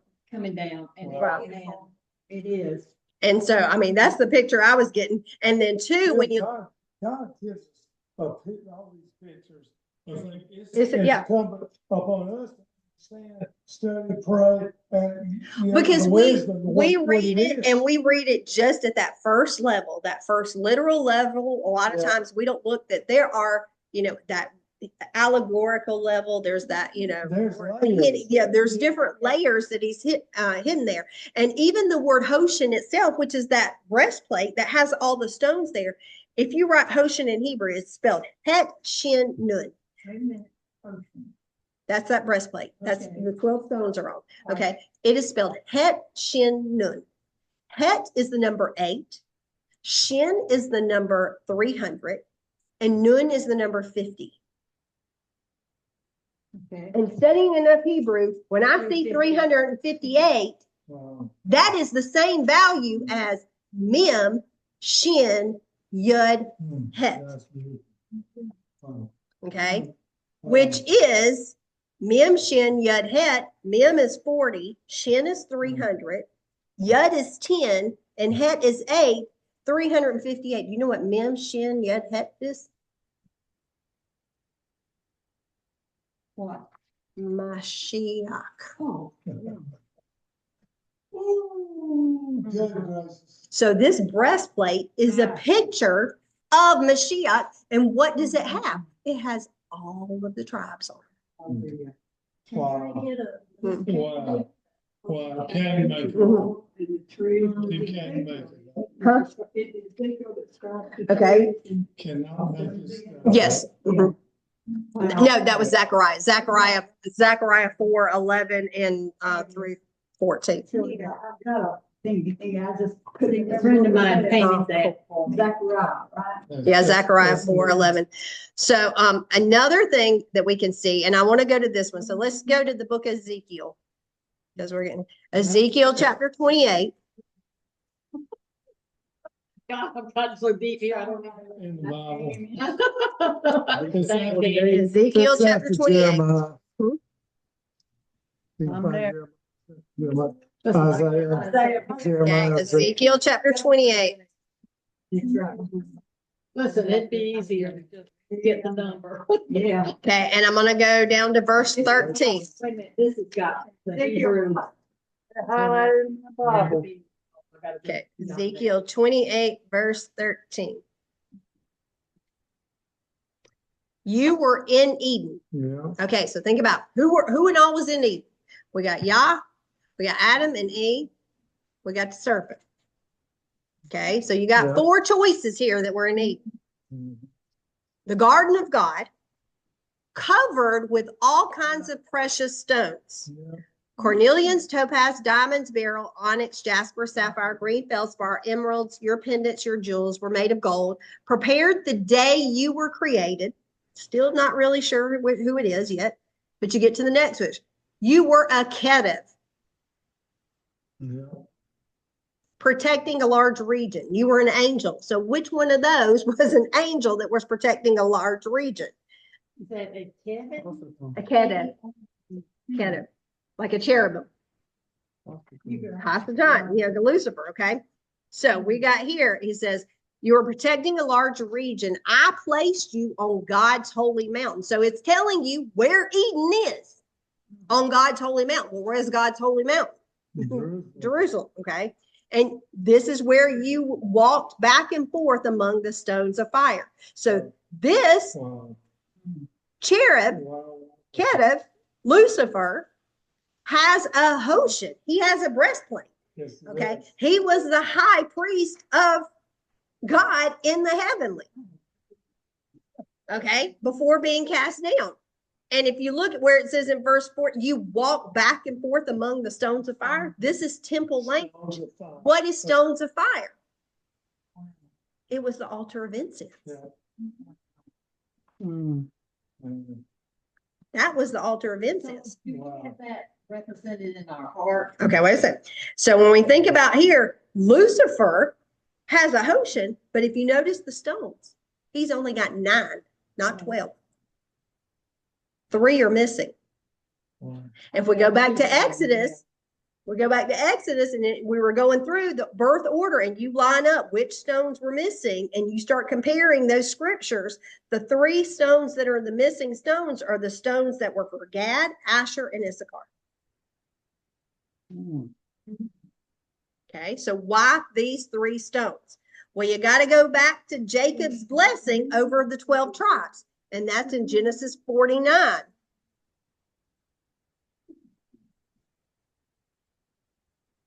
And in Genesis 49 and verse 19, the blessing over Gad says, Gad, a troop will troop on him, but he will troop on their heel. Okay, so the blessing for Gad is that Gad is going to overcome at the end. Lucifer doesn't have that one. Because is he going to be able to overcome at the end? No. No.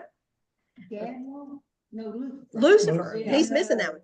Okay, They so don't have that stuff. he doesn't have that stone. In 49:20, it says, Asher's food is rich. He will provide food fit for the king. Okay, so when you look at that, that's the version that I read there. When you go, and Asher, when you look at what Asher's name means, Asher means blessed, happy, or fruitful. And when you start looking at Asher, Asher is anointed with oil. Because the way the King James words it is, out of the Asher, his bread, okay, shall be fat, oil. Okay, he's going to be anointed with oil. Okay, so Asher is linked with the oil, the word. Does Hasatan have the true, pure word? No. And Asher is also the peacemaker. Okay, and when we get to Issachar, okay, if we go down, sorry, I just lost it. Okay, in Issachar, in verse 14, it says, Issachar is a strong donkey lying down in the sheep sheds.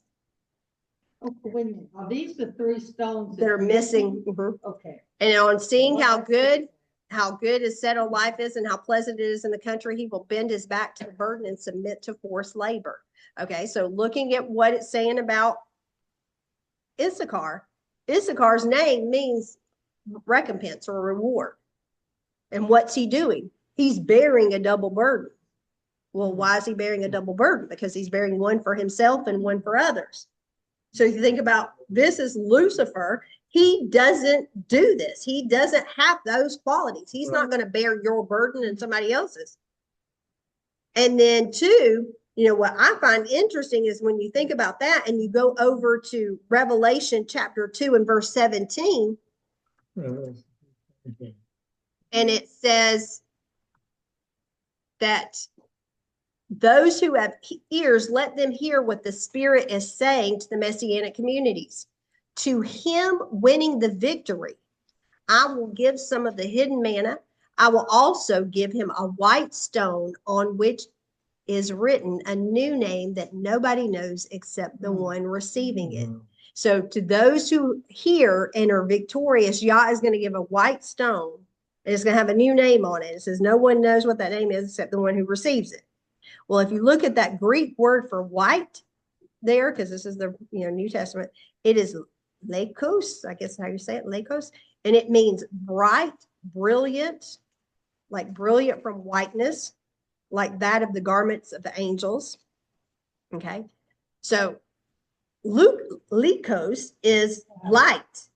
So these stones are going to be light. Well, what was light in what was a stone of light that we just read in the Torah? The Urim and the Thummim. So it's like, oh my gosh, he's giving us an Urim and a Thummim because why? Because at that point, we are going to be walking high priests. Oh, be a light unto you. Yeah. And that it is, and we're going to know that name. And it's, it's believed that, think about those lights, think about what those lights did in the breastplate. They would light up and glow to communicate Yah's answer when someone answered. And I'm sitting here, this is just me thinking, and I'm sitting here thinking, oh my God, we're walking down the streets of Jerusalem and we have a question for Yah and he's over there. And I can just ask that question and he lights up and gives me the answer right there. Wow. I'm like, can you imagine this? I don't know if that happens that way, but that's what my brain was thinking when I was sitting here looking at it. So, but he still does it today. Yeah, but to see that visual representation is imagine, yeah. Yeah. Okay, and so getting down to the very end here, one last garment I wanted to look at is in Exodus 28, verse 36. You're to make an ornament of pure gold and engrave it on it as a seal, set apart for Yah. Fasten it to the turban with a blue cord and on the front of the turban over Aaron's forehead, because Aaron bears the guilt for many errors committed by the people of Israel in consecrating their holy gifts. This ornament is always to be on the forehead so that the gifts of Yah will be accepted by him. So the priest has this white turban that he's wearing on his head, and he's going to attach this blue ribbon, this blue cord, and it's going to be attached to a gold crown. So this gold crown is going to have like the ends of blue cord so it can tie around this turban. And on that gold crown, which we've seen in the Temple Institute, says Kadosh Le Yud He Vav He. And notice the reason why. He says, in the version I read, says, because Aaron bears the guilt for any errors committed by the people of Israel in consecrating their holy gifts. That's important. So look at, very important. You don't get anything, get this. So think about what's happening here. The high priest is going to bear the guilt for any of the sins or errors that the children of Israel commit in regards to holy things. Think about what a responsibility that is for them. That's why they're wearing that crown there saying holy to Yah. It's a reminder that it's on the front of their head that I got to bear the sins for anything that I'm teaching them that is wrong. And so that was you and Eddie and all Mhm. the pastors. And so That's you why think it's about- so- And then not only that, but you think about what this is also saying about our high priest. Our high priest is going to bear the sins that we've committed for things that we thought we were doing right in the church, and we realized we did it wrong. And this is where somebody that is honestly wanting to do the right thing. Right. And believe, because Yeah. listen, there's a lot of people in church, what you call laymen and women, it's not the pastors, the teachers, they really believe what they're hearing, Yeah. but they're, all of it Right. is right. Hey, you can go on Sunday and you can hear a lot of truths. Right. But you know, what's happened is you got a lot of those truths they're teaching with a lot of non-truth. Okay, here's That's what, going here's on. what I So just it's actually mixed. saw. I saw So it's this. mixed. Yeah, I saw this the Mixed. other day, and it was, I just come up on my Instagram feed, and one of the girls, I think it was like Wednesday or something, that there was a girl that was a Christian, and she was doing a podcast with this Jewish guy. And she's like, I just want to ask you because, I grew up in the church, and you guys are always talking about, the Torah and all this stuff. And she's like, so can you just really tell me what it is? And he just looked at her and he's like, she said, because I don't think we're worshiping the same, God and stuff. And she said, where did y'all get this book? Where did it come from? And he looks at her and he says, the Torah is just what we call Genesis, Exodus, Leviticus, Numbers, and Deuteronomy. And she's like, what? You mean you're using that same? It's the same, but it's written in a different language. And he said, yes, we speak a different language. It was written in a different language. And she's like, oh, I've never known that that's what the Torah was. I thought it was just some book that y'all had. And I'm sitting there, that's one. And I was just thinking about that. But, okay, here's another. Just think about how simple this is, because you, not me, but you growing up in the church always thought, what's the day you worship? Sunday. Okay. Show me in the Bible where it says you worship on Sunday. It's not there. It's not in there. But it does say you worship on Shabbat. Okay, well, some people say, well, Sunday is the Sabbath. Sunday is Shabbat.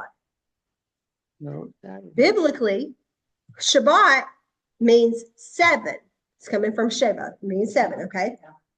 To go back to creation, the 7th day of the week. All you got to do is open up any dictionary on your phone, Google the word Monday. What day of the week is Monday? Or second. Sunday is the first day of the week. You Google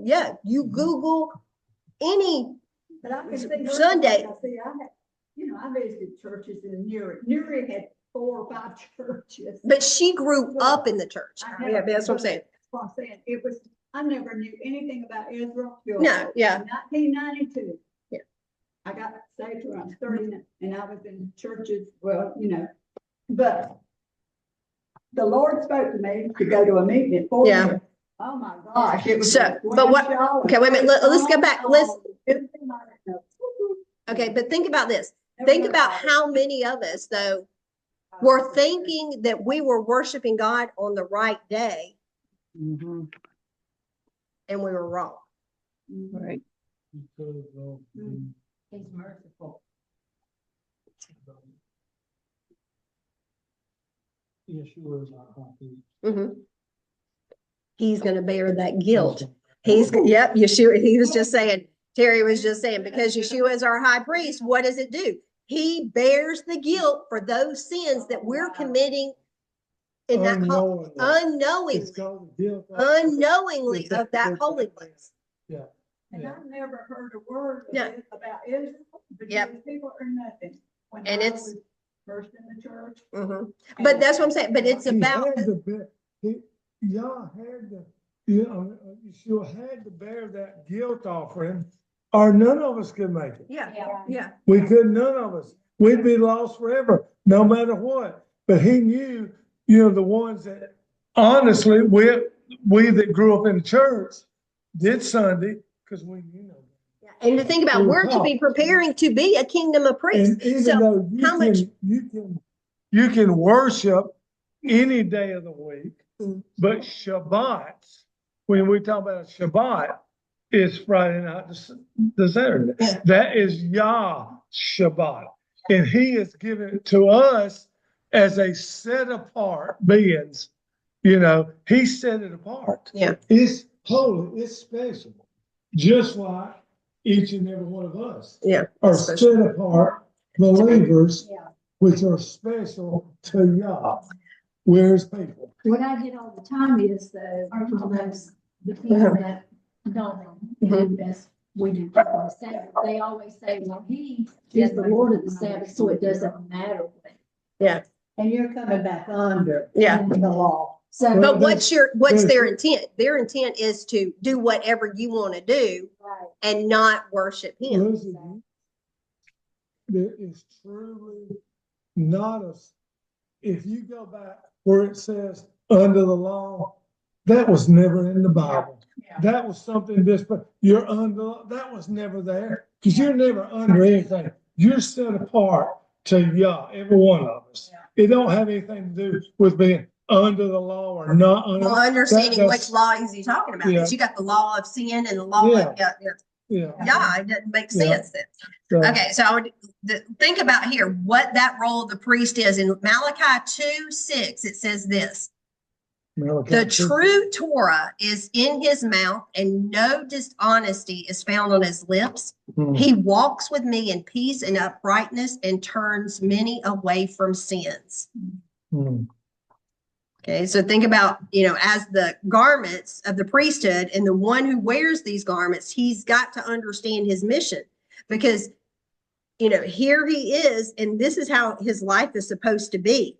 And not only that, but this last verse in Hosea 4:6 says, my people were destroyed for lack of knowledge because That's you the- rejected knowledge. I will also reject you as a priest Wow. before me. Because you forgot the Torah of your God, I will also forget your children. And so as far as the Where is priest, Malachi 2:6. no, Hosea 4:6. Hmm. So think about this priest. This priest has this mission to not only remember what his function and his role is, but he's got to think about, I've got to be humble. I've got to make sure on my mouth that I'm only speaking your truth in your Torah, and that so he's got a great responsibility because if he forgets the Torah, he's in danger of being rejected, which results in the destruction, not only of him, but also the children. So, and that's, that is a great, Yeah. Thank you, prophecy to try to remember Yah. Thank that, you, Yah. what role, and then to think about, well, what is our role? We're called to be a kingdom of priests. Yeah. So I don't think we're there yet, but my life should be a preparation for being that way. So am I watching what I say? Am I thinking about how I say things? Am I being more humble about things? Am I only saying, because it says that he would do that to, what was it, Malachi? Let me go back there just a second. You see? I was going to read the last part of that verse again. No, sorry, I'm on. There we go. I hit 2. There we go. I think It the says hardest place that- in the world to work without those in your own home. Yep. That it says no dishonesty is found on his lips. He walks with me in peace and uprightness and turns many away from sin. So our words and our walk should be upright, and it should be in peace. And that, we should, while we're doing that, it's going to turn people from sins. So, Because think about the guilt offering, think about people in church that are being taught things that really, a lot of people have agendas. And the thing, and the thing about it is, man, if Yeshua didn't die for us with a guilt offering, because there's things right now we probably do that doesn't please y'all all the way, that we don't even understand to do. But because of that guilt offering, because he was so merciful, unmerited favor, you know, he's so good to us. I mean, listen, we're everyone in here. We're all we're special. We really are to y'all. Every one of us. Listen, he chose Terry Boat. He chose Lucy and Joyce and Emma and Lisa and me and Mike. He chose us. Think about how special that is. He had a lot of confidence in him. We fail him sometime, but he says, that's still my son. That's still my daughter. I love them. They're set apart. They're special. You know, I sent my son for a guilt offering.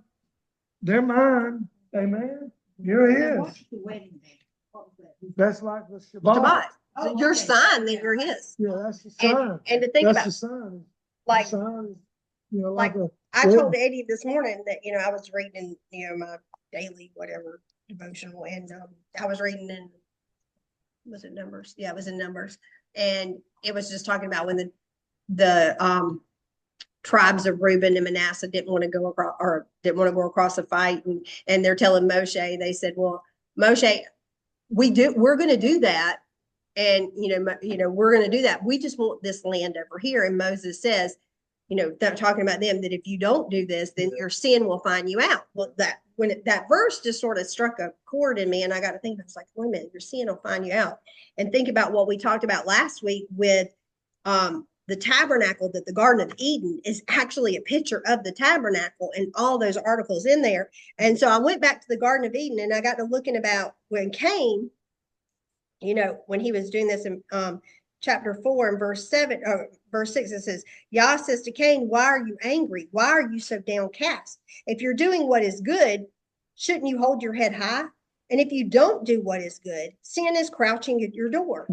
Now, we've been taught that, oh, that means if you don't do what's good, sin's right out there. Well, if you're not doing what's good, you're already sinning. It's not sin's out there waiting on you. It's already there. Yeah. And so I got to looking at that verse, and I was like, well, wait a minute. He's about the restoration. And it says that he's telling Cain, he says, well, if you're doing what's good, you know, hold your head high because your offering's already been received. But if you're not doing what's good, sin is lying at the door. It's really the word lying at the door. What doesn't mean that it's sitting there waiting on you. It means what? You come to the door of the tabernacle because what's there? The altar for you to offer your sin sacrifices. Wow. He's showing Cain there's a way back. All you got to do is repent and come through the door and offer your offering and come back into the garden. Wow. Wow. But Cain didn't do it. But it's that temple language. It is that language that we're missing. Because when we're thinking about the 10 of the door, you know, when you're bringing your sin offering, where did you bring it? You brought it to the 10 of the door there to go in, and the priest went in. Because only the priest and the Levi'im were allowed in that area. So, and that was it. And I think, you know, I told Eddie, I was like, I totally missed this. And I saw this, you know, this morning when I was sitting here doing something totally different, but it got me to thinking about that one word. And I thought, you know, didn't that similar to what he was saying? But he's about restoring us to what we were supposed to be. It's not that he was, you know, God is wanting to punish us there. He's just showing us how to get back right to him and providing that way. So, because everything is on, we always say it's on circle. Mm-hmm. It's always not on a timeline, it's a circle to get back to the Garden of Eden, where he wants us to be able to walk again with him. And the only place we're going to be able to do that is in New Jerusalem, is to walk with him again. And I plan on doing it. I know you do too. Amen. Oh yeah, we can walk with, but I'm talking about, you know, just like Adam and Eve did, you know, walk with him in the cool of the day. Right now, we can't see, we're going to be able to see him and live with him, be with him.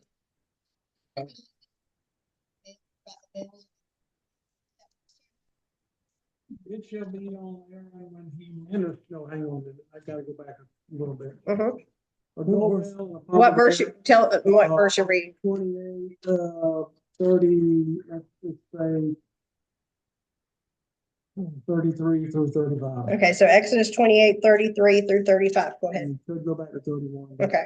You shall make on his hem pomegranates of blue and purple scarlet material all around on his hems and bells of gold between them all around. A gold bell and a pomegranate, a gold bell and a pomegranate all around the hem of the robe. It shall be on Aaron when he ministers, and its twinkling shall be heard when he enters and leaves the holy place Mhm. before the Lord, so that he will not die. Yeah, That's what you want to do. Yeah. not the Holy of Holies, but the holy Holy place. place. Yeah. Yeah. And two, you know, one, there were, you know, I, was reading and they were saying that's so that the people would know the priest is about his duties. Okay. Oh my gosh. He's doing what he should be doing, and it's music to their ears, realizing that, So yeah. that- Okay, because I'm sitting here trying to spiritualize today, Mhm. how that, so you're. He had them on, but not Yeah, just in the Holy of Holies, just the holy place. Yeah. Yeah. That's not the garment he wore into the Yeah. holy. Right. Yeah. Holy of Holies. Yeah. So, It's Okay.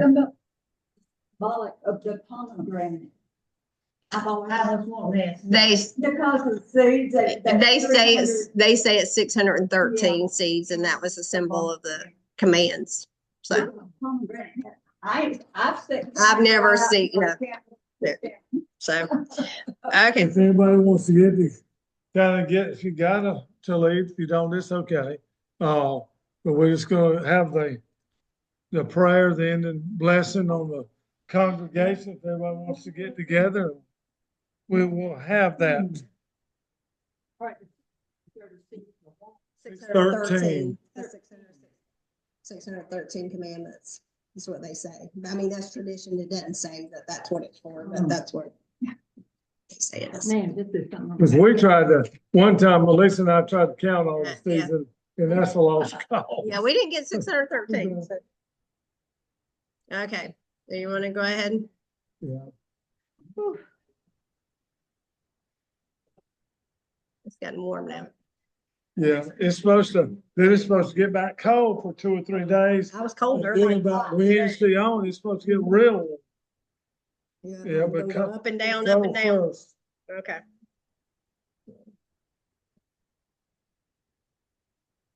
Got it.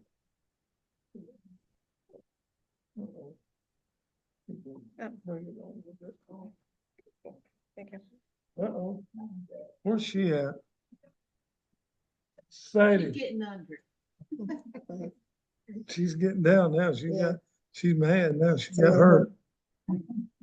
Okay.